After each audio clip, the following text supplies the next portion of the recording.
Jagannath कण्ठशोभितकौस्तभ Padmanabha Vedgarbh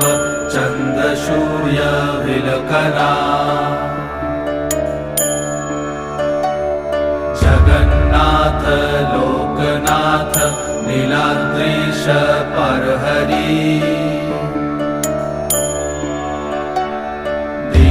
दीनबन्धुर्दया Sindhu Kripalu जनरक्षक